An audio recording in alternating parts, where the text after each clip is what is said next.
you've got massive purses, massive betting options, and the best horses in the world all converging on a single racetrack over 2 days. Kentucky Derby's great. It's a spectacle for 2 minutes. This is a better beginning-to-end racing event. This is VSiN at the Track. Now here's your hosts, Mike Somich and Aaron Halterman. Welcome in here to another VSiN at the Track, sponsored by First Bet Racing. I am Mike Somich. He is Aaron Halterman, and we are just, 9 days away from the Breeders' Cup here on a Halloween Friday, where we kick it off with the juveniles running there, the 2-year-olds running at Del Mar. We have got an absolutely loaded couple weeks, so before we jump into the show, Aaron, I got to say this. First off, if you're listening on Apple, if you're listening on Spotify podcasts, make sure you subscribe and download to the show. We're going to have at least 2 episodes next week. We're going to have videos popping up over at VSiN Live, so make sure you hit the subscribe button there at VSiN Live, as well as we have all of the content coming out toward the Breeders' Cup. We're going to have a show on Tuesday, October 28th, which is going to cover Friday's races. We're going to have a show on Thursday, October 30th, which is going to cover Saturday's races, and we're going to sprinkle in some long shot videos as well and long shot podcasts. But again, you got to be subscribed to the podcast to make sure you don't miss an episode. You got to be subscribed to the YouTube channel so that you see all of the videos that come up. We're also going to hopefully have a couple interviews that are going to be jumping up there, but we're not sure when those are going to go down. So lots of Breeders' Cup content coming out. Make sure you're subscribed to the podcast. Make sure you are subscribed to the YouTube channel so you can get all of that. Aaron, it's real now. We've got the pre-entries. We've seen the horses that are going to be coming over from Europe. We know who's invading from Japan. It's like Christmas for us here in the horse racing world. I'm tired already after all that we're going to be doing next week. Just hearing about it makes me tired. It's exciting. Pre-entries came out yesterday, and that's always, you're right, it's like Christmas Day for us sickos here in the horse racing world, because, I don't know about you, but I was just poring over them last night into this morning, trying to get a good feel for who's coming over. We'll have a lot of talk about that. We'll have a lot of talk about a lot of things, as you kind of pointed out there.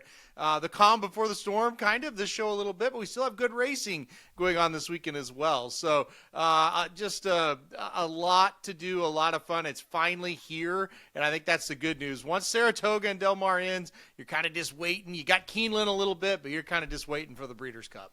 Yeah, that's the key, right? This is the next major event inside of horse racing. We're going to be able to start talking about the Kentucky Derby trail off of this. We got the juveniles going. We'll discuss that race and how horses have fared who've run in the juvenile into the Kentucky Derby. We'll talk about the controversy around the Breeders' Cup Classic and to rabbit or not to rabbit in that spot. We're going to talk about those pre-entries a little bit later as well. We've got major news around journalism and who's going to ride them.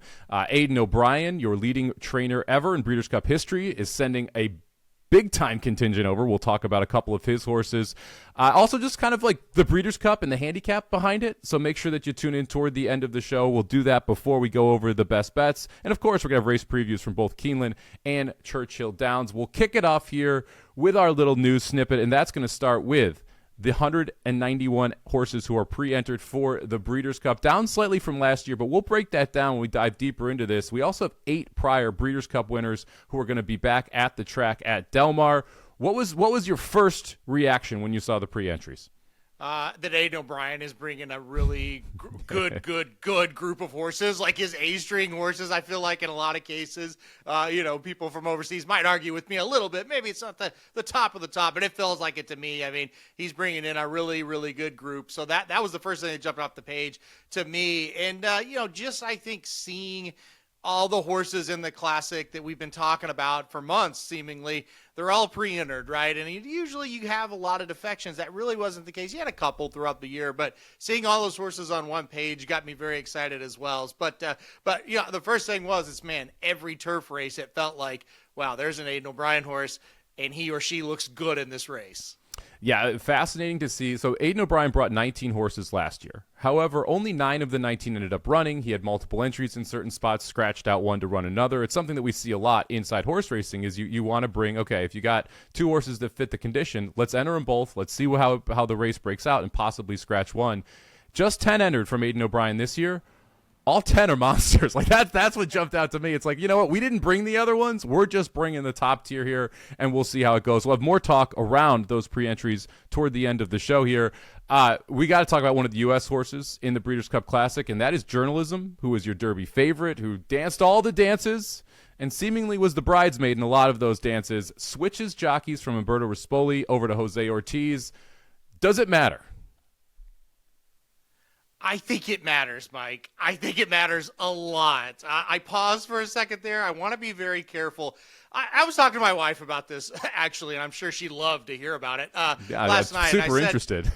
Yeah, she didn't say much, believe it or not, Mike. But I said, me as just a fat guy sitting here in my office in Missouri, I hate getting on jockeys. I really do. I know you probably feel the same way, but it's just natural. We are bettors, and we do get on jockeys' cases. And at the end of the day, we can't ride these horses. And so it is kind of a weird feeling sometimes, right? But I just think it was warranted that we get a different jockey here. I want to be careful how I say it because I do like Umberto Rispoli. I think he's a great jockey, honestly. I bet him a lot in Southern California. I don't think he's done the greatest job with journalism all year long. The Preakness was what it was. You almost like, okay, let's forget about that where he almost killed the horse and almost got him beat. Past that, I don't think the last two rides have been very good. I actually did a video for Racing Nudes earlier this week where I documented, okay, let's look at the last three races. And when journalism ran in the Belmont Stakes, which I thought was the best race of his career, he was right there on the pace in third. He was a couple links off of it. I shouldn't say he was right there, but he was well within the race. He was sitting right there, a couple links behind the speed horse. You go to the Haskell, he's second to last. You go to the Pacific Classic, he's dead last. There doesn't seem to be a lot of motivation from the jockey to try to get him up there a little bit closer. It very well could be the horse. Maybe the horse is a little tired. He doesn't want to kind of run that fast early. But I just feel like it was time. Let's put Jose Ortiz aboard. Maybe he can get him into the race early like he did kind of earlier in his career where we saw his better races. And above anything else, it's a situation where you have been defeated by fierceness and you've been defeated multiple times by sovereignty. Change something. It may not work, but you know what the definition of insanity is? Doing the same thing over and over and over again. You change the jock. Hey, it may not work. It may not help at all, but at least you're trying something. So I think it was overdue, to be quite honest. Look, I sit there and I can't pin any losses on Umberto Rispoli on journalism, and that's what makes it difficult for me to say, yes, you've got to make this move. However, I look at a horse like Baeza, where we saw Flavien Prat ride him a couple times and then switch back to Barrios, and all of a sudden the horse was running better again. Sometimes a change is due, and this was one of those situations where it feels like a change is due. Obviously, the Preakness ride was not great. We'll see what Jose Ortiz can do on him, but I agree with you. At some point, you have to make some type of move. This has been one that I think a lot of people have been clamoring for, not necessarily to Jose Ortiz, just to somebody else who is a top-tier jockey, because this is a very talented horse. Let's see what happens if you do switch up the hands that are controlling the animal in this case. So I'm not surprised. It doesn't massively upgrade journalism for me, and I'm someone who likes journalism more than Baeza. You still haven't taken our head-to-head match. I'm sure at some point you may consider it. The pre-entries are out now. Now is the time, Aaron. You got to stop chickening out. But look, this is to me a positive move, although I don't know if it really changes my idea that he is a win candidate in the race just because of the jockey switch. No, I agree with that, and I'm the first to say I'm not sure that it's going to matter, but I do, honestly, Mike, I do think it matters some. I really do. And look, you don't want to go too harsh on Rispoli, and I actually agree with what you just said. I don't really look at any of the losses and say, well, that was the jockey's fault, but I do look at some of the rides and go, I think it could have been a little bit better. Like, think back to the Santa Anita Derby when he was he broke really well. It looked like he was going to be towards the front. Then he took him back, and then he let Barnes kind of mess with him. And then he barely beats Baeza, and it's just kind of like, I don't know that was really the rider did a great job there. I think the horse did a great job. So I think it matters a little bit. Like I said, maybe this is also just a little bit of a tired horse. That is possible for sure after how many races he's been in. But, yeah, you got to try to do something different. You got to try to shake it up. You see this happen in regular sports all the time, right? A team's going through a slump, and, you fire the coach or whatever. And a lot of times, does it make a big difference? No, but sometimes it does. And, again, it's just, hey, this isn't working. Let's try something different. Well, and this happens in horse racing every single weekend and, 400 times every Saturday. Like, there are so many different jockey moves. It's just because this is journalism. This is because it's in the Breeders' Cup Classic. You're getting more publicity about it. But it's very common that you have jockeys taking off, jockeys putting on specific horses, and so it's the spotlight that makes the difference here in this case, specifically because of the horse and the race. We mentioned Aidan O'Brien. We'll talk about his horses a little bit later when we talk about the pre-entries, and specifically Mini Hawk, who I can't wait to get your take on because I thought that was a very interesting part of the pre-entries. But we're not the only ones who are going crazy here for the Breeders' Cup. FirstBet.com also going crazy over there. You've got a slew of promotions, including their bankroll builder. There's specific races. You bet $25 on those races, you get a free $5 in your account.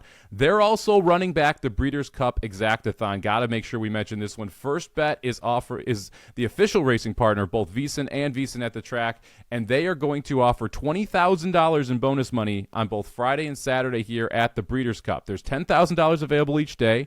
If you hit 6 or more exactas on Breeders' Cup Friday or Saturday, you can win your share of $7,500 each of those days. If you hit the most exactas across either of those days, you get an additional $2,500. This is a $2 bet exacta. So you just have to bet $2 per exacta per race. If you hit 6 of them on a day, you're splitting that $7,500. If you hit the most on either day, you get another $2,500. That's $20,000 in bonus cash being handed out from our friends over at FirstBet. Make sure to check out the promotions page at FirstBet to opt in and to play. If you don't have an account, head over there, use promo code VSiN, VSIN, BC for a $250 bonus, as well as some other sweeteners, which we will talk about after we preview a couple of races over at Keeneland, and we will kick it off with the Byron Station Stakes. This is race number 8 on Saturday's card from Keeneland. When you look at the FirstBet morning line odds, you're going to see a very contentious field here. We've got 12 horses who are planned to head postward. We've got another 3 AEs that could draw in, so we're going to have a full field. And yet your favorite is the number 9 horse, Giacoso, at 9-2, Aaron. Sure feels like a good race to take a shot here if you want to. Who do you like in this spot? Yeah, it definitely does. Anytime Final Gambit is sitting there at 5-1, you're like, okay, this is a race we could make some money because no thank you to that horse ever. You look at these, that was harsh maybe, but yeah. That was kind of mean. Final Gambit, special place in my heart, ran fourth at the Derby. I don't know if you know. Well, you were smart and used him that day and haven't used him since, and I am going to go out on a limb and say you're not using him here. So, hey. Look at you. See in the future. Well, see, there you go. Look, I think this is definitely just a weird race. There's a lot of kind of weird horses in here. I'm going to go with one that I think is kind of turning the corner a little bit, getting better, getting ready to maybe take another jump up here. The number 12 Salamis for me at 6-1. This is a horse that I thought was pretty disappointing early on in the career. A very well-bred horse owned by Juddmonte, and of course, Chad Brown trains the horse, and just didn't pick up the feet too much, right? Just not a horse that looked all that good early. Last 2 races have been pretty good. Broke the maiden at Saratoga going a mile, went to the Gioponte last time out at Belmont, kind of an ungraded stakes race there, going a mile and again. And I think you really saw the horse wake up after winning. The win was solid, but the race last time out in that stakes race there at Belmont at the Big A was very good. And I think if he can progress again off of that race, I think he's the horse to beat here. The negative, I do not like post 12. The positive, he kind of drops back towards the back of the pack anyway. So I think it's going to be okay. You got Flavian Proud aboard as well. Hopefully he can work out a trip. So give me the number 12 to kick us off. Yeah, a couple. So I like this horse.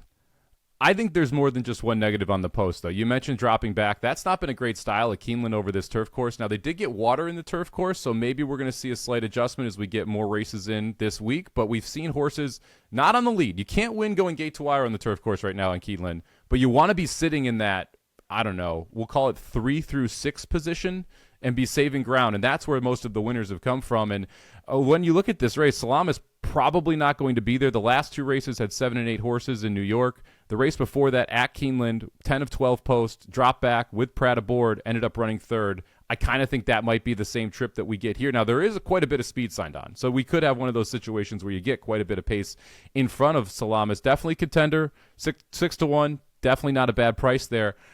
I'm going to go back to my old friend. Give me the number 10, Simulate here.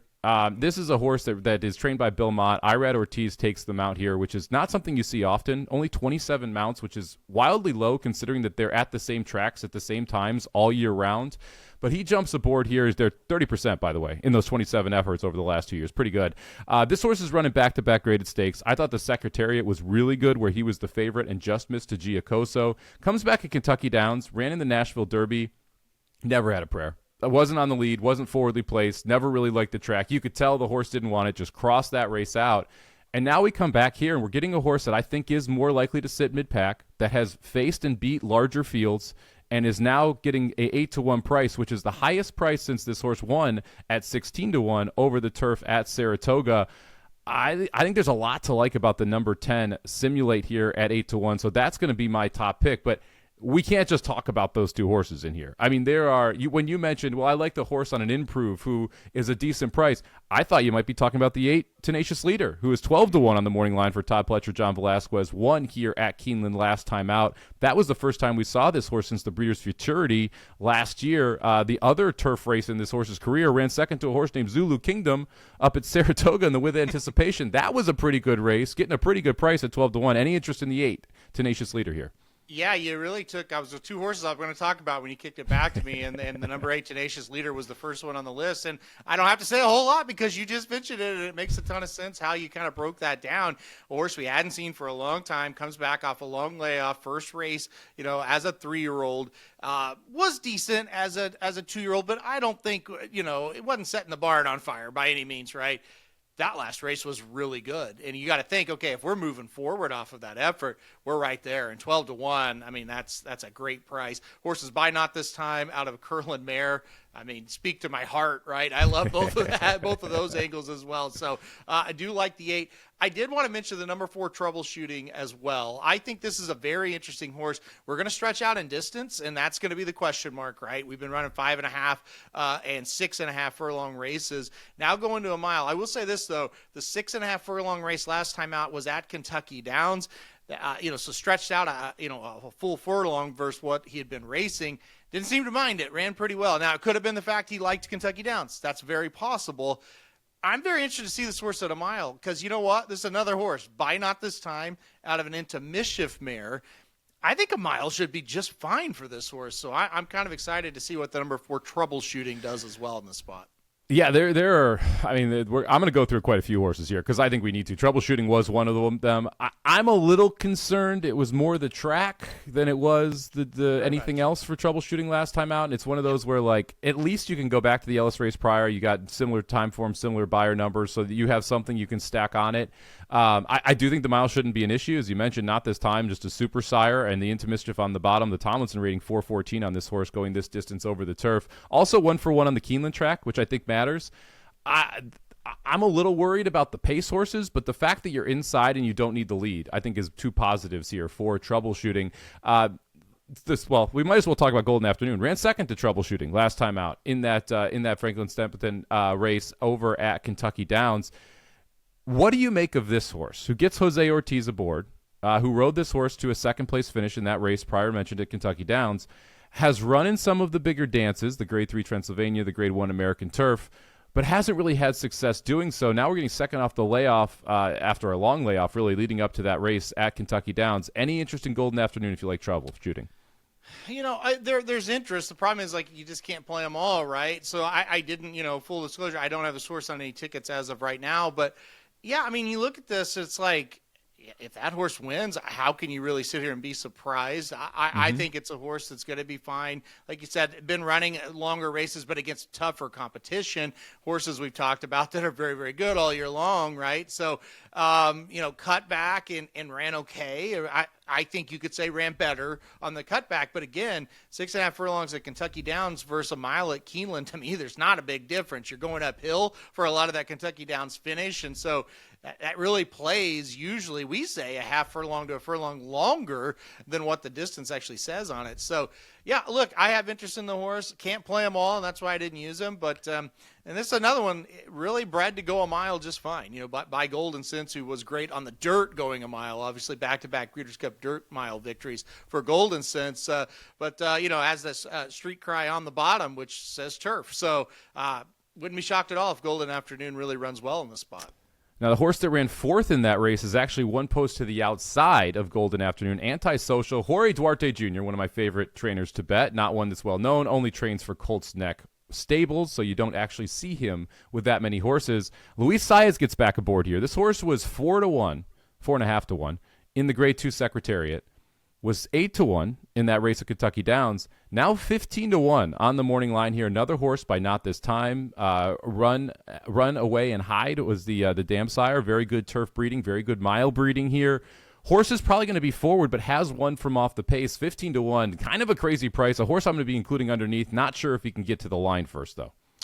This was the last horse on the ticket for me on the pick fives here. I'm going to try to go 4 or 5 deep in this one, and Antisocial is I like him over Golden Afternoon, the horse we just talked about a little bit. I think he's just, he's pretty consistent at a mile. You've got good races up and down the page, really, when he's running a mile. I don't really worry about that race last time out because, he ran well. I mean, it's only a length and a half separated the 2 and the 3 in that spot, and he only 2 lengths separated Antisocial and Troubleshooting. And like I said, those mile races were pretty good. I thought the Secretariat was a pretty good race. I thought the race before, even though it's just an allowance at Colonial, I thought that was a sharp race. So, yeah, I like this one a little bit. And I'm with you. I thought the biggest thing was, now you're getting Saez back aboard. That does usually tell you we're sending this horse. But if it gets crazy up front, this horse has been known several times, whether he wins or maybe he just gets up into second or third, been known to kind of sit off of it and be just fine. So, I like Antisocial in here as well. I think this is one I'm not just going to use underneath. I think I'll put on a ticket. I like it. I like the aggressiveness. That is one where if you're going 4 or 5 deep, you kind of have to include Antisocial. Another that I think that is a wild price that I like underneath and I may end up using on multi-race tickets. What do you make of the number 6 horse, Dream On, here? This was a horse that won the Woodhaven at Aqueduct going a mile at 4-1, comes back, wins the Penn Mile, the Grade 3 at 2-1, runs okay in the Secretariat, however, was 4 or 5 wide. I think that was kind of a little bit of a trouble trip. Broke of the 8 of 8 post there. Comes back, runs at Kentucky Downs. Doesn't run very well at Kentucky Downs, but does make up some ground late in a race where no one really made up any ground late. Ended up running 4th there. And now you come back here, 20-1 on the morning line, getting back to a mile for a horse that we've seen have success at Graded Stakes Company at this distance. Ran 3rd in the Grade 1 Summer last year before running 5th in the Grade 1 Breeders' Cup Juvenile last year. There's all kinds of talent. Stop me if you've heard this before. Sired by Not This Time. What do you think of Dream On here? I couldn't get there. Boo. I just couldn't. The Penn Mile was a pretty good race, and I thought, well, okay, we'll see. That was a good little step up, in my opinion. I don't know. The Secretariat, I don't see a lot of excuses there. I think this horse, he could have ran a little bit better. I don't care so much about the Kentucky Down race, like we've talked about over and over. Got way behind, didn't break very well. That is a total throwout to me. I couldn't get there, though. I couldn't get there. This is a horse that I liked him a little bit earlier in the season. I don't know right now. I'm on the fence, and again, I can't play them all. So I didn't include the 6. Yeah, this is a race where you have to remind yourself you can't play them all. Unless you hit the all button. Then you can play them all, but your tickets get very, very expensive very quickly if you go that direction. Before we move on, the number 9, Giacoso, your favorite. Look, deserving favorite. I mean, the last 2 races have been pretty good. Won the Secretariat, came back, ran 2nd in the Gun Runner at Kentucky Downs last time out. It's a almost $2 million race, so you can't really knock this horse for either of those. I'm just worried if anyone else shows up with their best effort, this is not your winner, because I don't know how high the ceiling is for Giacoso. What do you make of the 9 here, and are you going to use the 9 on tickets? I think I'm just going to try to get around the 9 here in this one. I wasn't a huge fan of the race, the Secretariat overall. I did say that I like Antisocial out of a little bit, but this horse just seemed to get a really, really nice trip that day. Got himself in position, so he does deserve credit for that.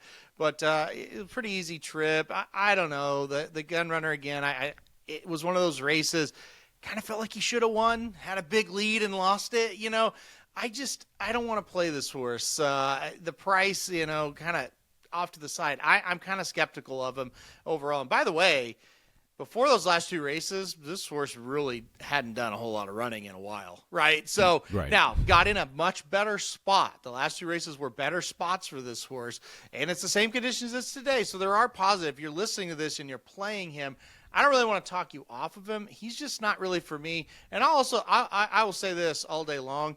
Keith the Sormo horses, I rarely get them right. Like, I'm always on the wrong side of him. I think he's a good trainer. Don't get me wrong. I just have a hard time predicting his horses.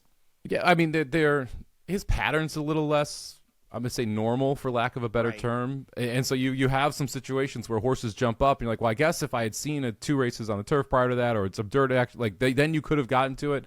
Giacosa at least has been consistent from a racing perspective. Last 3 races all on the turf. I kind of agree with you. I wouldn't talk anyone off this horse. I also would not try and talk anybody onto this horse. Anyone else in this field we have not mentioned that you want to go over? Geez, I think we've mentioned them all, haven't we? I don't know. I don't have any more.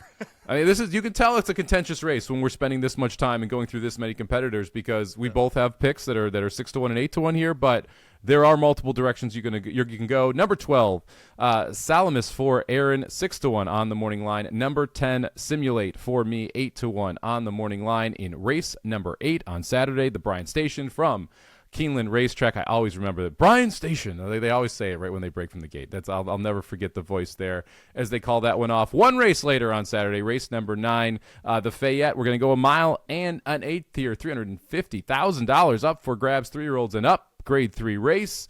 When we look over the first bet morning line here in this spot, we've got a lot of our old friends that are in here, and your favoritism is going to go to the number 3 horse Bracket Buster, a 3-year-old who's going to take on older competition for the first time, that won the Oklahoma Derby last time out, a race that's very near and dear to your heart, at sub-even money. Where are you going on top here, Aaron? How tough is this race? It's tough. It's tough, and you said it best. A lot of our old friends that are very inconsistent. And then you get the 3-year-olds, and it's like, yeah, they look pretty good against this group right here, even though it is the lesser of the 3-year-olds. Gosker in this race as well, horse that almost won the Haskell and the Preakness. So he no-showed in the Pennsylvania Derby. I don't know what happened to him last time in that one. And then he mentioned it, old Bracket Buster ran second to Sovereignty. I mean, he needed he needed a telescope to see Sovereignty that day in the Travers, but he did run second, right? He backed it up. I thought he looked great in the Oklahoma Derby. Now, the Oklahoma Derby, not that tough of a race this year, but hey, he looked really, really good doing it. So, talking around it as I try to stall and before I have to give my pick here, because this is a tough one, no doubt about it. I went back and forth, and I'm going to get a little crazy, Somich. Give me the 6 Rattle and Roll. Hey-yo! My old friend. He is totally your old friend for sure. I think you got the right price on him, so that's number 1. And shouldn't he improve off the race last time out? The Lucas Classic, first race since the Dubai World Cup. I think he just needed that out bad. He did not fire a step in that one. But you look at some of his past races, specifically, the Clark last year at Churchill Downs where he was able to win. The Lucas Classic last year, not this year, but last year, that was a pretty decent race for him as well. I just like the price at 12-1. I think he's ready to run a big race in this spot. I think he's ready to get back to his top race. Give me Rattle and Roll on top at 12-1. Some because I think he's going to run well, and some because I just don't like this field very well. Yeah, this is an interesting one, right? And Rattle and Roll is a horse that I looked at for a while. I agree with you. I think he improves second off the layoff here. I think this is a logical spot. He takes a step forward. He likes the track 2 for 4. Keeneland likes the distance 4 for 12 at the distance. I want to lean toward older horses in this race. I don't love the 3-year-olds. I realize Bracket Buster and Gosker both have run very good races. Both could definitely win this race. But at the price I'm being offered, I want to kind of look elsewhere. And ironically, I'm going to go to your old friend. Give me the number 11 Hit Show. You're getting 6-1 on the morning line here. Horse who really likes Keeneland, 2 for 2 over this track, likes the distance, 4 for 11 over the distance, has been consistently running against the better versions. I'll say second tier of the older horses, I think would be the best way to put it. Also ran overseas, won the Dubai World Cup for just boatload of money, over $6 million. Came back, ran well in the West Virginia Derby, ran in that Lucas Classic. Just looked a little awkward in that race. I don't know really how else to put it. Didn't break very well. He was kind of acting up before the gate. Ends up 2-3 wide around the entire race.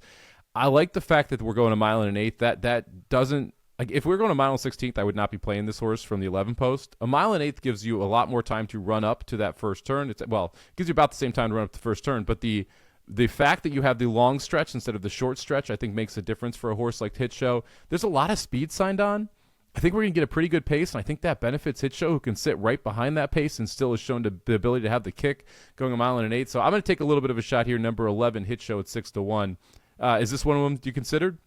Yeah, absolutely, because he is my old friend. So, yeah, I feel like I pick him every time, and I don't know that I want to do it again. I do. And look, it's been varying levels of success. Of course, I didn't pick him in the Dubai World Cup when he was astronomical price. $1 million to 1. And that it was absolutely insane that he won. I have no idea how he did it, and I'll never know.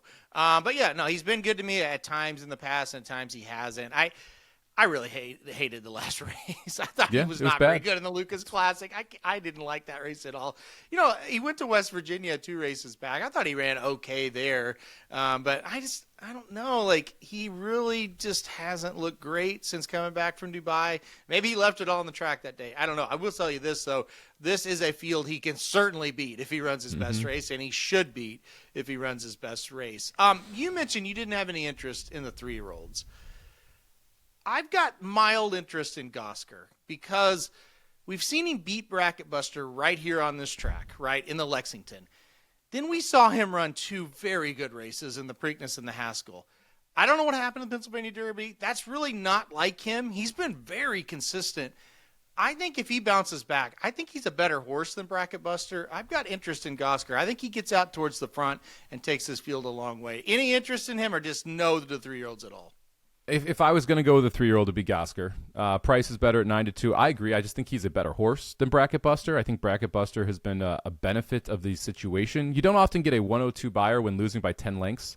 So I don't really believe that number. Now backed it up with 100 in the Oklahoma Derby, but again, was 40 cents on the dollar that day against a field that we could probably run in the top 4 with. So it was not exactly the best horses that you were facing there in Oklahoma. Rude. And now you're the favorite at 3-1, and there's other horses that I think are interesting that are older here as well. We'll get to a couple of those in a second. So it's hard for me to really get excited about Bracket Buster. If I was going to play a 3-year-old, it'd be Gosker. I do think you can make a reasonable case that Gosker's going to take a step forward off the last. That his Haskell and his Preakness are good enough to compete with this, and that he kind of has the right trip. Not a horse that needs the lead, but should be forwardly placed and should be able to work out somewhat of a trip from that 10 post going a mile and an 8. So it would be Gosker over Bracket Buster if I took someone. Right to the inside of Gosker is the number 9 Dragoon Guard with 2 O's for Brad Cox. The other Brad Cox in here outside of Hit Show. 7-2 on the morning line. This is where Florent Giroux lands. Now, Florent was on Hit Show, but we get IRAD, so I kind of think that's an upgrade. This is, just a little bit, just a touch. So, horse that wants to go to the front, that is undefeated at Keeneland, that is 1-2 at the distance, including the Grade 3 West Virginia Derby win last year at Mountaineer. Sired by Arrogate, we've seen these horses get a little bit better as they go further into their career. What do you make of Dragoon Guard here, 7-2 on the morning line? Yeah, I think this is a horse I'll end up using. I usually back him. I've been a big fan of his. It took this horse a while to get going this year. He ran at Churchill, and he got second, beating a half length by Will Take It. Will Take It, that's not a bad horse, right? Did come back to win, but a horse, Dragoon Guard should beat. And then ran at Horseshoe Indianapolis and got beat as a 3-5 favorite. At that point, Mike, I kind of thought, something may be off with him. Maybe he's just not as good as we thought. He came back off of that race and ran very well last time at Churchill Downs. So give him credit there. He's a little too short for me. And again, I question that, he's one of the top 3 or 4 horses in the race still. Forget about the price, just talent-wise. I'm still not quite sold on him this year, but that race last time out definitely helps his cause a little bit. So I wouldn't talk anybody off Dragoon Guard. I think I'll end up using him, I just said I have to go 4 or 5 deep in the last race, so hopefully there's a single somewhere if I'm going 4 or 5 deep in this race as well, right? And I got to say, I'm offended by the Oklahoma Derby talk. I just want to listen, Bracket Buster, the second-place finisher in the Travers. That's unbelievable, right? He came to Oklahoma. He won the Oklahoma Derby. Iron Dome had won 3 in a row up at Saratoga. He runs second. Mr. Omaha, the Oklahoma bred, ran third in that race. He came back to win an Oklahoma bred race just last weekend. Come on. He won an Oklahoma bred stakes race? No way. Way to go, buddy. Good job by you. Did it. He did do it. Easy too. He did. Well, I'll give him credit. He did win a race. That Oklahoma State bred company, they always jump right into the Breeders' Cup from those Okie State bred races. So, gotta love the competition there. I don't like Dragoon Guard at the price. The horse needs to improve. Why do I believe this horse is all of a sudden going to jump up 5%, 6% out of nowhere to be able to compete with the rest of this group? That was my biggest issue, especially at the price of 7-2 on Dragoon Guard. Want to mention one other horse, and then I will let you obviously mention anyone you'd like. What about Lambeth here? On the rail, 8-1 on the morning line. Joe Sharp, Jose Ortiz rides this one. Kind of a little bit of a wild card. This is a horse that has tactical speed, but can also come from off the pace. Has been running 1.5 miles, 1.75 miles. The last one was 1 mile on the dirt at Kentucky Downs. But if you kind of just focus on the races on the dirt, all of a sudden you could make a case that this is the horse that benefits from a pace setup because you're going to be sitting right behind it. You've got a win from off the pace at Indy Horseshoe. I realized that was a while back. That was at a lower level, but at least the horse can pass horses. And there's not world beaters in this race. There's not anyone who I'm like, wow, that's a really good horse that we have to watch out for. These are a bunch of horses that are inconsistent outside of the 3-year-olds who may just not be good enough. Any interest on the rail, Lambeth at 8-1? I didn't know what to do with him. I can't say that I'm not interested, but I didn't know what to make of him. He's had such a weird, I don't know if you call it campaign or just, let's just say race sequence. It's so strange. You do look at that race the last time he was on the dirt at kind of a normal distance. It was an allowance at Oaklawn, and he looked great, and then it was just like, let's get crazy with this horse and try to run him in 1.5 miles and then run him on the turf and all this stuff. So I didn't know what to do with him. Listen, he hasn't been bad in really any of these races, right? And so that gives you hope. And I think 8-1 is more than fair. I just am kind of on the fence on him. I don't know what to do. I will say, you said, mention one more if you liked him a little. I thought the number 5 Moonlight made sense here. Coming off that allowance win at Churchill Downs last time out. He's kind of a hit and miss type of horse, right? There are races there where it don't look so good, but 3 out of the last 4 have been pretty good for Moonlight. I think this is a really good spot for him. So he's one that I think, the more I looked at him, I thought, you know what? I think he makes sense in this field. He definitely fits from a class standpoint. Yeah, he is, to me, one of the other ones that's super interesting here because you're getting the 8-1 price. We talk about 4-year-old season. Later in the 4-year-old season, you can see horses run their top numbers. Well, that's what Moonlight did off the layoff, first time for 4-year-old season runs. It gets 100 buyer. That improves on the 97 buyer, which is a previous number. So you actually have past numbers that also kind of solidify that the horse is capable of running that type of number. And now you have second off the layoff where you would expect an improvement. This horse is going to be coming from off the pace. I do think there's the right pace set up here. So I think Moonlight is a contender. That's when we won. I'm going to be using in my multi-race bets here. Only knock, we haven't seen Chris Block win a graded stakes. He's only tried it twice, though. So it's not like one of those situations where he's 0-for-20. He's 0-for-2 over the last 5 years. So that's not a huge knock. Race number 9, Saturday, the Fayette at Keeneland, going 1.1 miles over the dirt course. This is weird because we're flipping. Number 6, Rattle and Roll for Aaron, 12-1 on the morning line. Number 11, Hit Show for Mike, 6-1 on the morning line. If you haven't watched this, I have picked Rattle and Roll multiple times. He has picked Hit Show multiple times, and here we are flipping the script on everybody. Now, if you want to flip the script on your betting and get some money back every time you do it, head over to firstbet.com right now, the official racing partner of VSiN and VSiN at the Track. They are thrilled to be offering an exclusive offer here for the Breeders' Cup World Championships. Use promo code VSiNBC, that's VSINBC, and you'll be entered to win an all-expenses paid trip to Las Vegas when you deposit and bet $200 over your first 30 days. Plus, when you deposit and bet $100, you'll get a 1-year VSiN Pro subscription for access to exclusive content, picks, and more. Bet the Breeders' Cup with First Bet, the official racing partner of VSiN, using promo code VSiNBC. That's VSINBC. Get a $250 sign-up bonus. Bet $200 on the Breeders' Cup. You're entered to win a trip to Vegas. And with that, you'll also get a 1-year subscription to VSiN Pro there for everything that we do. College Basketball Guide just came out, Aaron. I don't know if you know that. College Basketball Guide, low-key, the best guide that we do, because I cannot follow the coaching changes, the player changes, everything that goes on there. Great one-stop shop there if you're looking to get caught up on college basketball. All right, let's head out to Sunday here, and let's head over to Churchill Downs. We've got the Street Sense, Grade 3 Street Sense, going 1.16 miles over the dirt course. We have got 7 horses headed postward here to try and get some Kentucky Derby points. You know who won this race last year, Aaron? I believe it was Sovereignty, right? It was Sovereignty. So this one matters. Just throwing it out there. This could be your next Kentucky Derby champion. Probably not, but could be. You never know.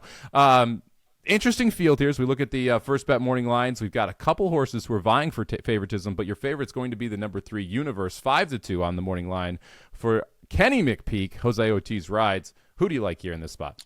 Won that race as a maiden, by the way, too. So that's crazy. Broke his maiden in a stakes. All right.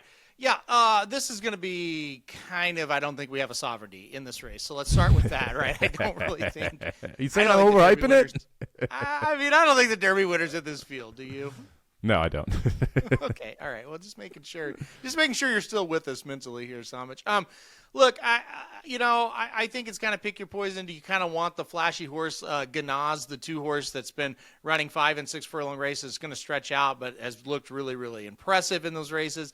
Do you kind of want more of the horses that have been a little bit longer, like Very Connected, Universe, horses like that?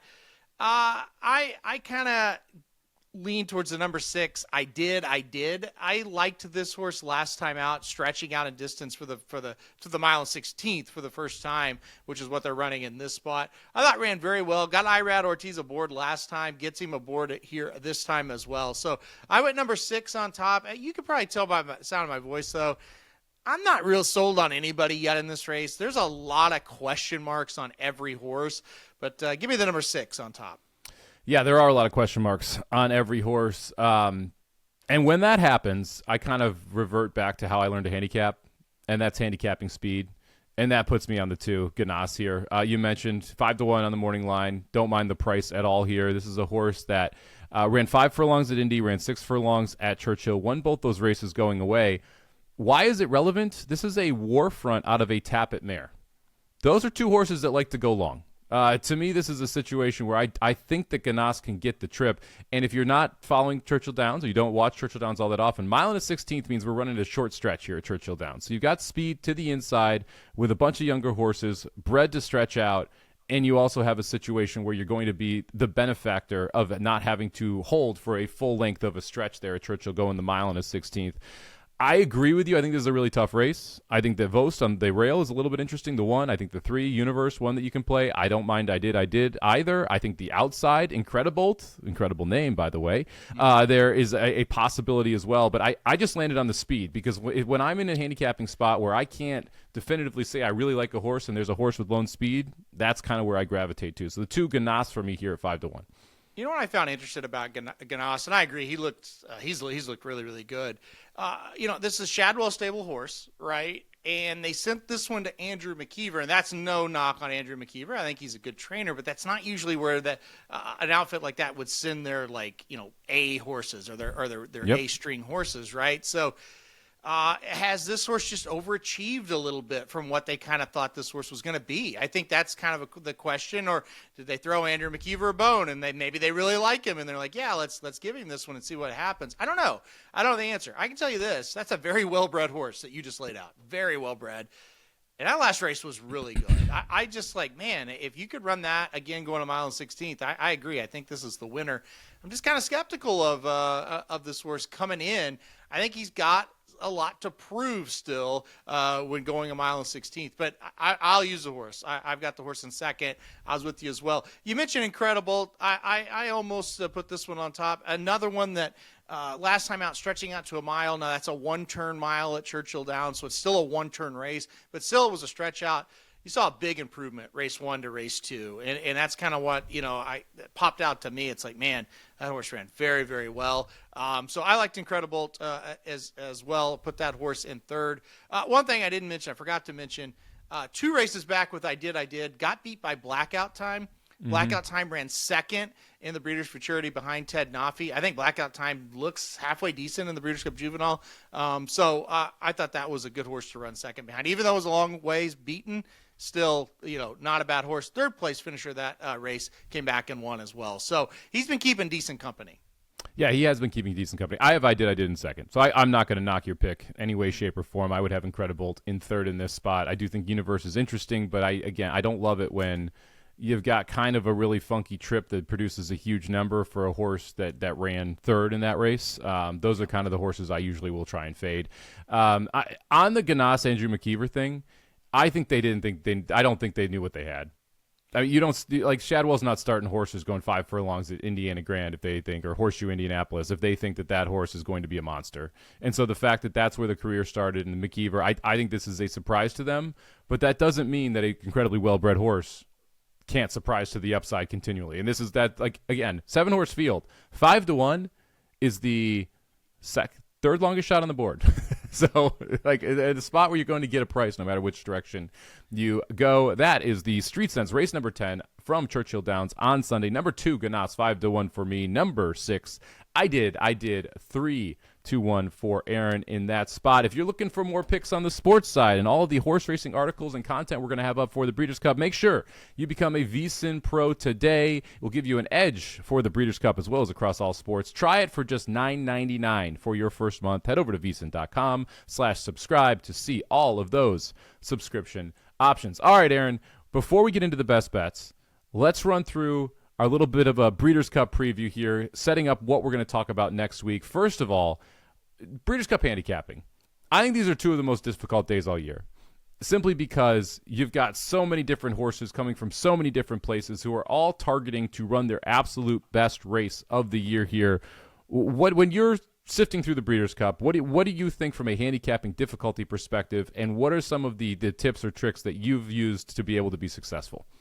Yeah, I think it's one of the tougher events of the entire year as well. I agree with you, and the biggest reason why it's very simple. It's all the best horses that have been running all across the country. Now they're finally meeting up for the first time a lot of the times, right? And you see horses that are maybe 10 or 12-1, and you're like, I've bet that horse 3 times this year. How could this horse, and the horse maybe won 2 of them, right?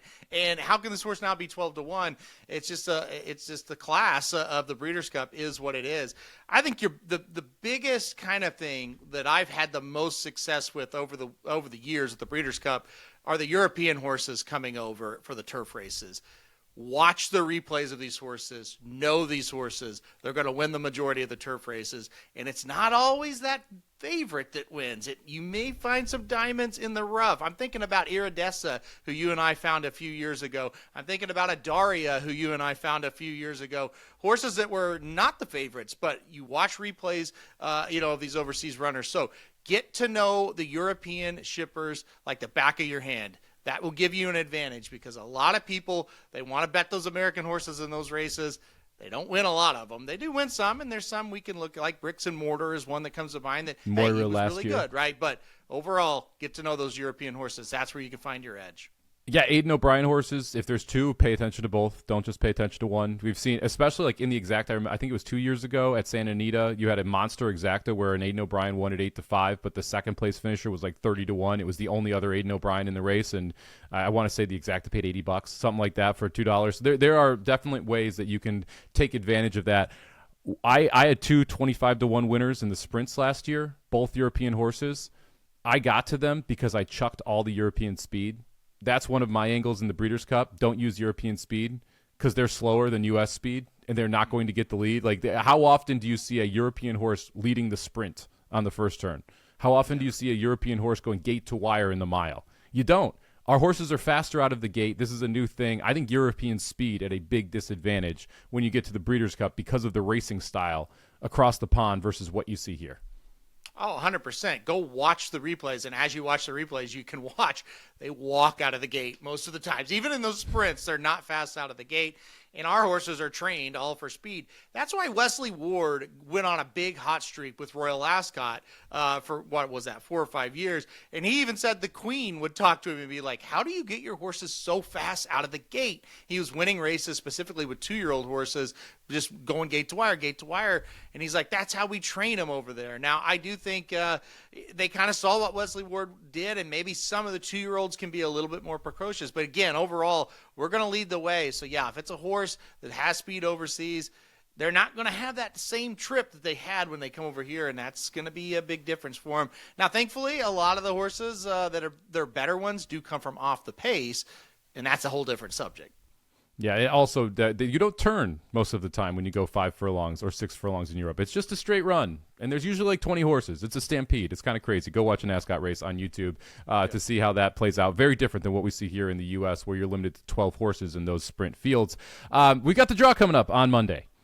What do you look for in these draws when you're trying to figure out if it's going to be favorable or not favorable? We usually both have an idea of who we're going to play in these races. What are you hoping for when you see these draws?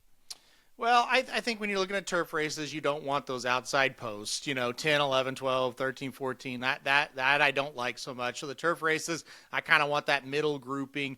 The dirt races, I don't really worry much about it, especially at Del Mar. It isn't too much of a problem for me. But again, you get back to the European horses, and I don't want to, just keep talking about just them, but where they draw really matters, in my opinion. You want to see them get decent draws because, like you just said, not all of them. When you go longer, you do turn over there, but a lot of it, especially the juveniles, this may be the first time they take a turn is here at the Breeders' Cup, right? So you want to see them get those middle draws. You want to see them. You don't want to see them hung outside, or even maybe worse sometimes for some of them, buried on the inside. So you kind of want to see them towards the middle. The rest of it, it's other than Kentucky Derby, the draws are kind of overrated in my opinion a little bit. But there are cases there that I just laid out that they are going to make a big difference. Yeah, I like inside speed. I like outside stalkers on the dirt, right? Like it's just kind of the same things you're looking for in other draws, where you want to win the race to the rail on the first turn if you're speed. Where if you're a horse that wants to come from just off the pace, give me the 8, not the 1, right? Where you're going to get a clean trip to the outside and not have to worry. But it's kind of the common sense stuff. I'll echo your thoughts on the outside posts in the turf races. Generally not great, especially because it's just you have to be absolutely the best horse and work out a trip.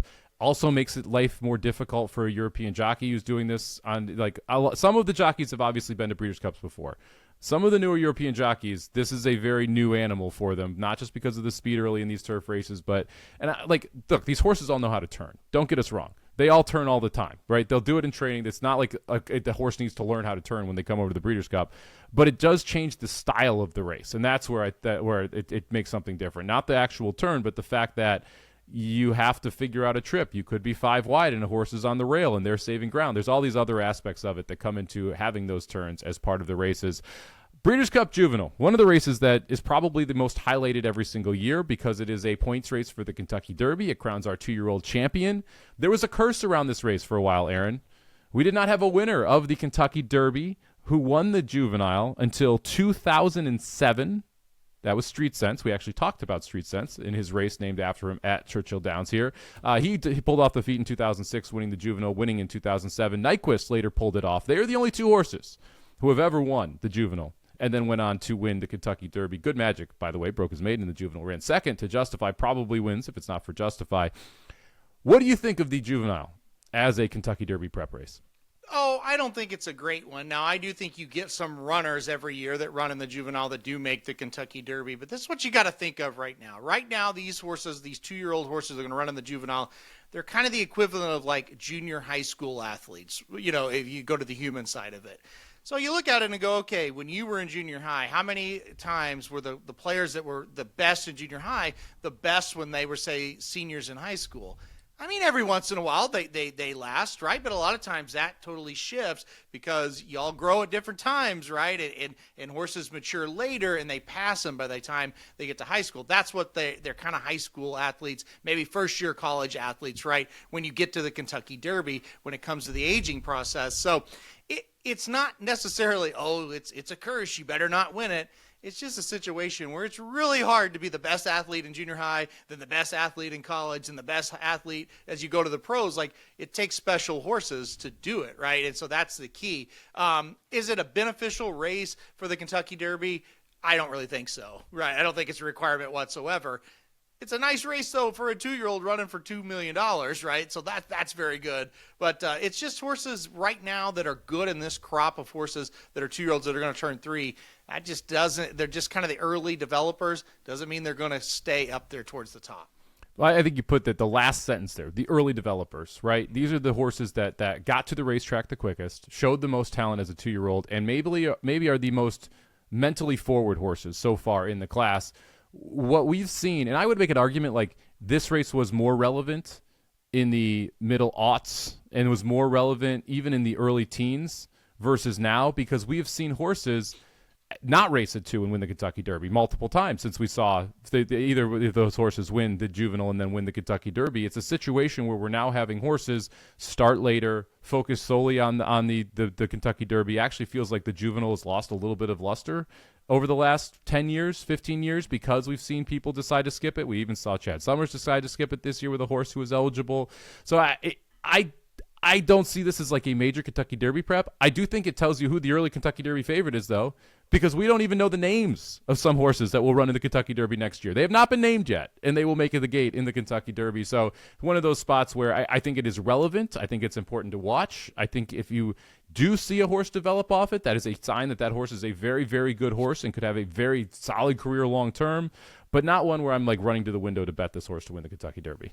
Yeah, absolutely. I think that's well said. And I think, the trainers are starting off their horses later. That's just kind of the trend naturally as well, which also it hurts it. And honestly, like when you look at the pre-entries, Ted Nafi obviously looks very good for Todd Pletcher. The rest of it's like, we don't really have heavy hitters in this race. Yes, at least the way they look on paper right now. Yeah, I think Brant is going to, a lot of eyes are going to be on Brant for Bob Baffert. Popped a 101 buyer on debut, came back, won the Grade 1 Del Mar Futurity. I honestly, like, if you told me, okay, who's going to win the Kentucky Derby off this race, I would be pretty focused on just a couple horses here, right? Ted Nafi and Brant would be the two that I think could actually step forward off of this and go on to win a Kentucky Derby. Blackout Time, I think, is one that other people may mention. We'll see what the long-term upside of Blackout Time is, right? But there to me, I would set the over at 1.5 horses in the Derby out of this field. I would agree with that. Yeah, absolutely agree. So it's an interesting race. I love the Juvenile. I like actually betting this race. I think it's one of the most bettable races on the card every year. We'll give a full preview of the Breeders' Cup Juvenile on Tuesday of next week, so make sure you are subscribed to the podcast and the YouTube channel to get that. Let's have a little bit deeper discussion of the pre-entries here, Aaron. 191 this year, down 21 from the 212 last year. If you look specifically at Aidan O'Brien Japan, they represent 20 of those 21 defections, right? Yeah. So Japan had 19 horses last year, 8 this year. Aidan O'Brien had 19 horses last year, 10 this year. Those two specifically really make up the difference here. The difference is more in international horses than anything else. So I don't take too much away from it. Did you take anything away from the down 20 entries this year? Well, you mentioned it at the beginning of the show. Yeah, Aidan O'Brien had 19 last year. Only 9 of them actually ran, though. So right. What difference did that make that he nominated 19? And so this year, if he nominates 10 and all 10 run, hey, we got one extra, right? So exactly. That's how I look at it. Hey, the Japanese things is interesting because if you remember last year, they thought, everybody's like, they're going to win 4 or 5 races. What they're bringing over here is unbelievable. Goose egg, 0. And by the way, most of them weren't even close. They had one close call, basically. So now you see 8. Nobody is talking about Japan this year, this Breeders' Cup. Even Forever Young, who won the Saudi Cup this year, he's not getting a lot of talk right now for the Classic.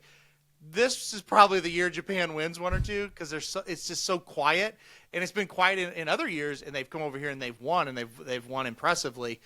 It's weird though because the trend year after year was they're sending more and more and more, and now you go from 19 to 8, and really, other than Forever Young, there's no talk about these horses whatsoever. So very interesting. The Japan situation, very, very interesting. Does Japan win a race? I don't think so. I went through all of it just quickly. Like, you don't want to go too far into it because you want to see posts and jockeys and all that stuff. But I looked at it and I thought, I don't have them on top in anything as of now. That could all change, but I don't think they look that strong. Forever Young, probably the best shot, right?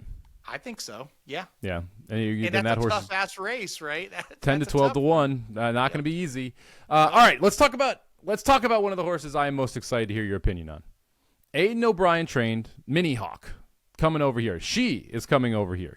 That's important, is coming over here to run in the Breeders' Cup Turf. Yes, so when you announce your entries, you can enter for 2 races, but you have to show your preference. Essentially saying, if I draw into race A, I will scratch out of race B. If I don't draw into race A, I will draw into race B. Mini Hawk is a 3-year-old filly. Okay, so running against older males, the best older males on the turf, including Rebels Romance is back, in the $5 million turf instead of taking on the females in the filly and mare turf. Also older females, by the way. So either way, a tough test. but she's going to be a 3-year-old filly taking on the older boys and best turf horses in the world. Were you surprised at the decision by Aidan O'Brien? By the way, she's only lost once. It was an Arc Triumph by a head. Like, she's an awesome horse, incredible horse. That was against the boys too.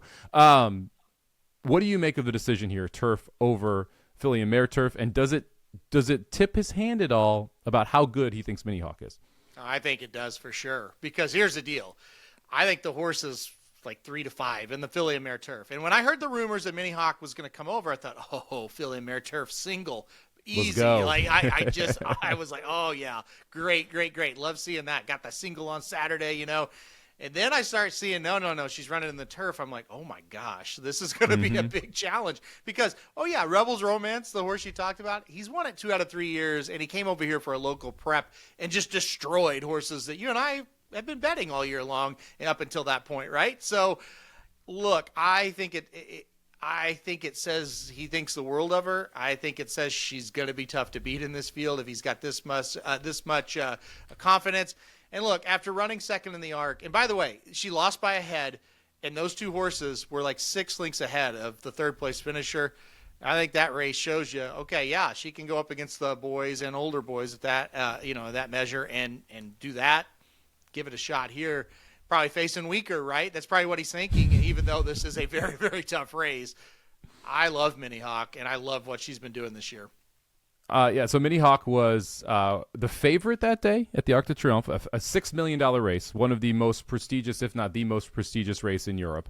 17 horses in the field, and a 3-year-old filly was a 5-2 favorite in that spot. We're going to get to see her at the Breeders' Cup. This is one of the things that I get most excited about the Breeders' Cup, getting to see horses like this that I would never get to see otherwise, right? Like, we'll watch the Arc, and I'm unfortunately not able to go this year. I don't think you're going this year either. But like when I am there, being able to see international horses come in and actually see them in person has always been one of the highlights for me. I love the older males on the dirt, and I love watching some of the superstars that we have. But the getting to see specific European horses, like Enable comes to mind, right? Where like you never would have seen that horse in person had I not been at the Breeders' Cup. This is one of the things that always gives me the tingles every year. Mini Hawk, if I were there at Del Mar this year, is one of those horses I could not absolutely wait to see. What price is Mini Hawk in the turf? Well, that's a great question because Rebels Romance, for good reason, should take a lot of money, right? I think it's going to be like Mini Hawk 2-1, Rebels Romance 5-2. That's my guess. Wow. I think Mini Hawk's going to be favored. David Aragona from DRF has Mini Hawk as a favorite right now. If he was making the morning line, I believe he had her at 8-5 even. So I think she's favored. I really do. You look at the international markets, the overseas markets, she's a heavy favorite in those markets right now. I think something like 9-5, and Rebels Romance was like 4-1. I thought, which was crazy. And you're right about seeing the international horses. What makes it special? I remember the first time Rebels Romance came over here. You and I were together. It was at Keeneland. We're like, wow, there's Rebels Romance. That's so cool. He's won 5 in a row overseas. Can he do it? And then, of course, the next race was Flightline, which was not international horse, but another spectacle to see as well. So you're right. Seeing those international horses, not only just the horses, but the operations, whether it be, Charlie Appleby or Aidan O'Brien, seeing those guys, it's like, we just don't see that but once a year here in the United States, so it makes it special. Yeah, Rebels Romance won this race at Keeneland in 2022 at 6-1. You've never gotten that price again in America. The best price was last year at the Breeders' Cup, 2-1 on Rebels Romance, actually $1.90 to 1. Who won over this Del Mar turf course? So broke out of the 11 hole that day too. Like everything was against Rebels Romance. He's like, nah, bro, I'm just better than all y'all. He ends up winning. We'll see if we get that Rebels Romance Mini Hawk. Maybe the best matchup that I'm excited to see here in 2 horses that are absolutely phenomenal on the turf. Bob Baffert leads all trainers with 14 pre-entries, including 3 potential favorites: Explora in the Juvenile Fillies, Seismic Beauty in the Distaff, and Nisos in the Del Mar Mile. Talked about this last week. This is going to be a fascinating Baffert weekend because none of these horses are on the turf. It's only the dirt races. He's going to have shots left, right, and center. Over 1.5 wins for Baffert. What do you got? I think he's going to go over. Ooh. Well, you like Seismic Beauty. Listen, he gives me heartburn a little bit because his horses nowadays, they're always either hurt or they're off layoffs. They're not running very often. So I hate handicapping those kind of horses because you just are skeptical about their health, right? But I've looked at the distaff hard. I'm going to tell you right now, Seismic Beauty is a huge standout on numbers. Huge. Yep. Now, we haven't seen her since Del Mar in the summer. That's the problem. That's what I'm saying. You handicap, you look at all the analytics, and it's like, this horse is better than these horses, and she's at home, and she's at the race or the track, I should say, where she ran the huge race. But is she healthy? I don't know. Nysos, dude. Nysos is the one to me. It's a single or Chuck. Like, what do you do? He's such a standout again on all the analytics on the dirt mile, at least as we look at it right now. But it's like, we know he's not healthy. I mean, 100%. So it's like, is he 90%? Will he pass the vet? Does he have him at 100%? Will he pass the vet? Right? That's a problem you have to think about. You're not wrong. You're not wrong. I'm not even trying to talk trash on the guy. This is just facts right now of the horses, really the last 3 or 4 years. You have to deal with this with Bob Baffert horses a lot right now. Mm-hmm. And again, I hate looking at it and go, okay, if Seismic Beauty's 80%, is that good enough? That's not how I like to handicap, and that's not enjoyable to me. So I hate this, but at the same time, I don't know how you go against some of them when you look at these horses on paper. So he's a big problem. He's a big problem, but I do think he gets over 1.5. Yeah, he better. I'll just put it that way. Like, if he doesn't, this is an absolute unobjectable failure this year for Bob Baffert, who had an awful 3-year-old campaign, has not really won much outside of California, and now is sitting with possibly 3 favorites and 14 runners. He better win 2 of these races, or else it's a very, very bad Bob Baffert year. Breeders' Cup Classic comes in with 11 entries. Everyone we expected. Contrary thinking is in the race. The Rabbit for everybody's old friend out there, last year's winner of this race, Sierra Leone. Any surprises for you on the Breeders' Cup? We're going to talk a lot about the Classic next week. So just real quick, any surprises on the entries? No surprises. I thought they would do this with contrary thinking. I know people are losing their minds. I don't think it's that big of a factor one way or another, to be honest with you. So, no surprises. Just more, like I said, to start the show, just more excitement that, okay, now they're all on the same page together. Let's get them to entry day now. Let's get them to race day. And now, if you're a casual fan, why are we talking so much about the Breeders' Cup? Why is everyone so excited? Aaron mentioned this a little bit earlier. I just talked about getting to see these special international horses. This is 2 days of racing where it's literally best on best in every single division across horse racing. In the turf sprinting world, in the dirt sprinting world, turf routing world, in the dirt routing world, for 2-year-olds, for 3-year-olds, for 3-year-olds and up, everything is represented here. Fillies, the fillies and mares and the boys, the colts, like every single division is represented at the Breeders' Cup, and it's every single race is at least $1 million. So you've got massive purses, massive betting options, and the best horses in the world all converging on a single racetrack over 2 days. Kentucky Derby's great. It's a spectacle for 2 minutes.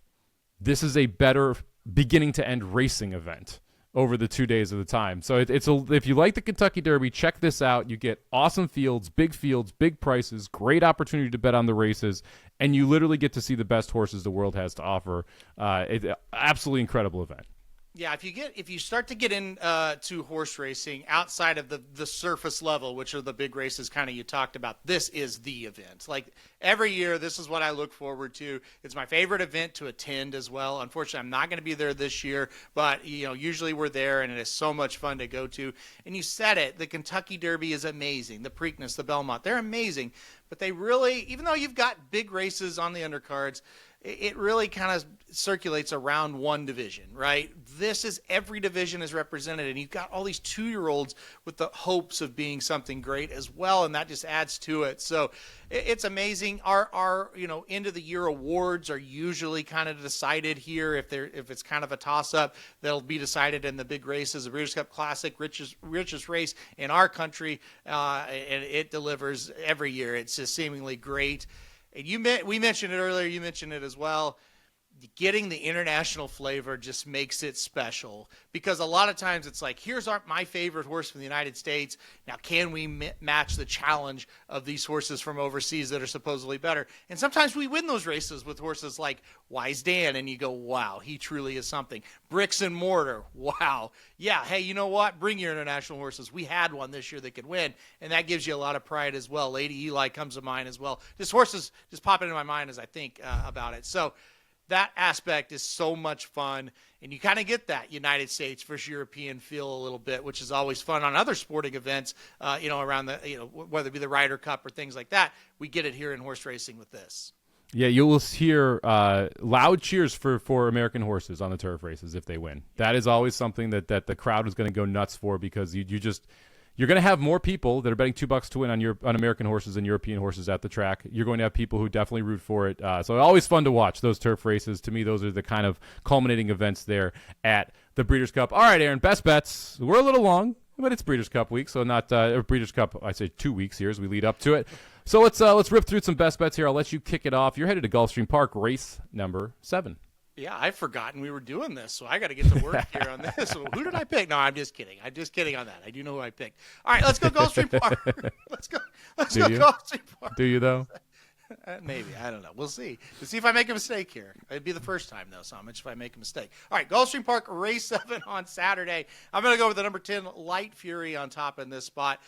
He's a horse, that is just very, very tough to beat when running here on the Tapeta surface at Gulfstream.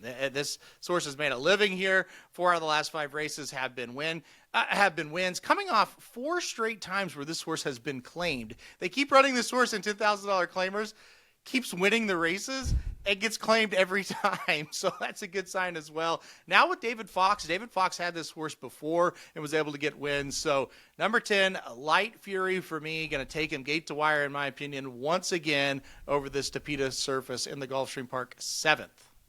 It's Saturday, Gulfstream Park, race number 7, number 10, Light Fury. I'm going to head to Keeneland on Saturday, race number 5 for my first best bet. Going a mile on the turf. Give me the number 1, Cop on the inside. COPP, 6-1 on the morning line for Michael McCarthy.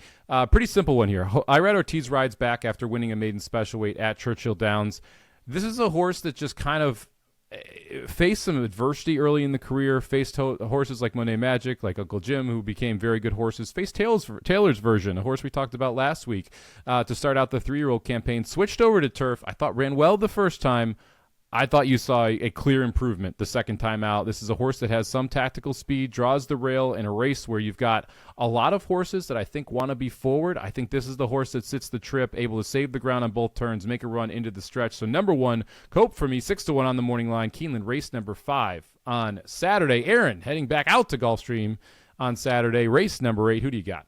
All right, race number 8. I'll take number 7, Willow Case here at Gulfstream Park on Saturday. This is a 2-year-old filly that I really like. Got beat on debut by Mythical, a horse that's very good, and then rattled off 3 straight victories. Broke the maiden, stretched out to 6 furlongs, and won a stakes race in the next start. And in the next start, stretched out to a mile and won again. I think the horse is better, though, at 6 furlongs. Good news. This is a 6 furlong race here. I like Willow Case quite a bit in this spot. Stock the pace. Maybe even get the lead against this kind of a weaker group, in my opinion. Take him gate to wire perhaps as well. So 6 furlongs, Willow Case, like that. Give me number 7, Willow Case in the 8th on Saturday at Gulfstream. The horse is even money. So I'm going to do what I always do whenever a horse is going to go off sub-even money to you. Who do you like in the exacta in second to get a little more value? Yeah, that's fair enough. And to be fair, I did not have the morning line odds for Gulfstream. They just put them out. By the way, the race before 2-1. So I think we're going to be good on that one. As I'm seeing here, 2-1. So I'm not too worried about that one. You're right. Fair worry on this horse. I think I kind of was worried about the number 5 anyway. So give me the number 5, Fly Life, in second. Go straight exacta 7-5 if the price goes too low on Willow Case. Yeah, I looked at this. It would be the 4 or the 5 for me. I think one of those two makes the lead, and I think they're dangerous if they're able to do so. I guess you'll get some speed from the 3 as well, but the 4 or the 5 for me in second if you're looking for a little better price on Willow Case there. Saturday, Santa Anita, race number 7, my second best bet. This is a turf sprint going 6.5 furlongs down the hill. Your favorite's going to be the 1 Lunar Impact at 9-5. I'm going to go to the number 4, Miss Lizzie here at 5-2 for Doug O'Neill. Big question mark off the bench. That is the big thing here. O'Neill not great off of this type of layoff. However, this horse has back-to-back bullet efforts. Loves the Santa Anita downhill. Has 4 wins going down the hill. I'm sorry, has 3 wins going down the hill and has been in the top 3 every single time, including last time or finishing 4th last time out against Graded Stakes Company down the hill. So been running against better. Down a course that you like. Price is right at 5-2 because the other horse, the 1, is going to be the favorite. Give me the number 4, Miss Lizzie, Santa Anita, race number 7 on Saturday is my second best bet. Best bets did pretty well last week, Aaron. Mm-hmm. I had a scratch. Went 1 for 1 on that rest. You went 1 for 2 last week. Both prices over 2-1. So nice little 2 for 3 week for us last week.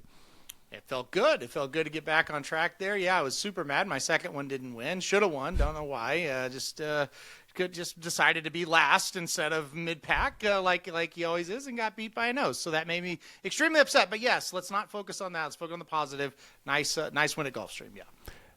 Thank you very much, everybody, for listening to VSiN at the Track. Again, if you're listening to on Apple or Spotify, make sure you subscribe. Monster Week coming up for Breeders' Cup. You do not want to miss an episode. If you're at VSiN Live, hit the subscribe button, hit the thumbs up button. Help us get the word out about VSiN at the Track. And who knows what's coming up next week? We know we're gonna have at least 2 episodes. We know we're gonna have a long shot video.